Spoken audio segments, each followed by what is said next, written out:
মাত্র 120 টাকার কম খরচে ঘুরে আসুন মায়াপুরের ইসকনের নতুন মন্দিরটিতে। মায়াপুর ইসকনের ভেতরে থাকুন মাত্র 100 টাকায়। থাকা খাওয়া একদিন এক রাত 200 টাকায়। কিভাবে যাবেন, কোথায় থাকবেন, শিয়ালদহ থেকে আসতে হলে কিভাবে আসবেন, হাওড়া থেকে আসলেই বা কিভাবে আসবেন, রইল যাতায়াতের সম্পূর্ণ পদ্ধতি সহ বিস্তারিত।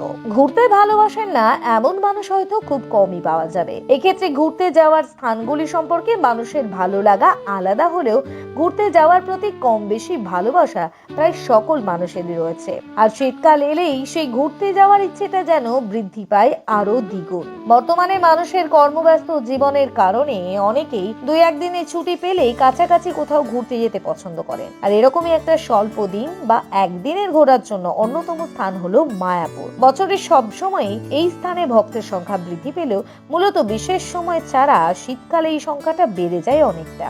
এক্ষেত্রে আপনি যদি কম খরচে মায়াপুরের ইসকনের ভেতরে রাত কাটাতে চান, সে ব্যবস্থাও রয়েছে আপনার জন্য। চলুন জেনে নেওয়া যাক এখানে রাত কাটানোর ক্ষেত্রে কত ভাড়া নেওয়া হয়। মায়াপুর কিভাবে যাবেন? আপনি ট্রেন লাইনে এলে আপনাকে হয় নবদ্বীপ ধাম স্টেশনে নামতে হবে, নয়তো কৃষ্ণনগর স্টেশনে নেমে আসতে পারবেন মায়াপুরে। সেক্ষেত্রে কৃষ্ণনগরে নামলে বাস বা অটো ধরে নবদ্বীপ ঘাটে আসতে হবে। সেখান থেকে ঘাট পেরিয়ে মায়াপুর ঘাট এসে হেঁটে বা টোটো ধরে সরাসরি চলে যেতে পারেন মায়াপুরে। অন্যদিকে নবদ্বীপ ধামে নামলে সেক্ষেত্রে টোটো ধরে আপনাকে চলে আসতে হবে বড়াল ঘাটে। সেখান থেকে ঘাট পেরিয়ে মায়াপুর ঘাট যেতে হবে। সেখান থেকে একইভাবে পায়ে হেঁটে বা যে কোনো যানবাহনে করে যেতে পারেন মায়াপুরের মন্দিরে। গৌরাঙ্গ কুঠি, আপনি চাইলে মায়াপুর মন্দিরের ভেতরেই থাকা গৌরাঙ্গ কুঠিরের ভেতর রাত্রিবাস করতে পারবেন। এখানে যেমন বেড়ার ঘর রয়েছে তেমনি পাকা ঘরের ব্যবস্থাও রয়েছে। এক্ষেত্রে 2 রকম ঘরের ভাড়ায় আলাদা আলাদা।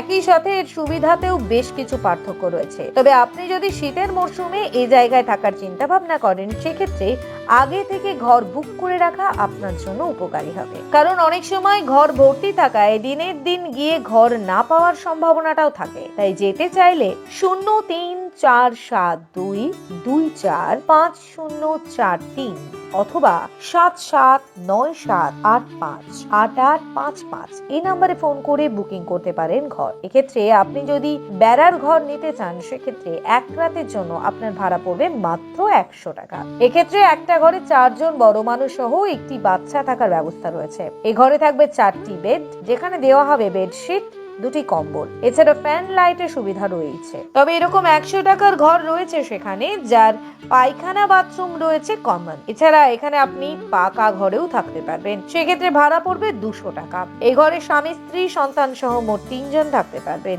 এক্ষেত্রে রয়েছে অ্যাটাচ বাথরুম। এছাড়া মায়াপুরের মধ্যে থাকার জন্য রয়েছে একাধিক কুঠির এবং ভবন। মায়াপুরের ভেতরে চারপাশে একাধিক থাকার জায়গাও রয়েছে, যেগুলি অনেকটা আবাসিকের মতো। এই জায়গাগুলিতে আপনি চাইলেই থাকতে পারবেন। সেক্ষেত্রে আপনাকে এই রুমগুলি বুক করতে হবে গদা ভবন থেকে। এই ঘরগুলি অনেকটাই সুন্দর জায়গায়, যেখান থেকে আপনি দাঁড়িয়ে মায়াপুরের সৌন্দর্য উপভোগ করতে পারবেন। তবে এই ক্ষেত্রে এই রুমগুলির ভাড়া একটু বেশি হয়ে থাকে। এই রুমগুলি 500 টাকা থেকে 5000 টাকার মধ্যেই আপনি পেয়ে যাবেন।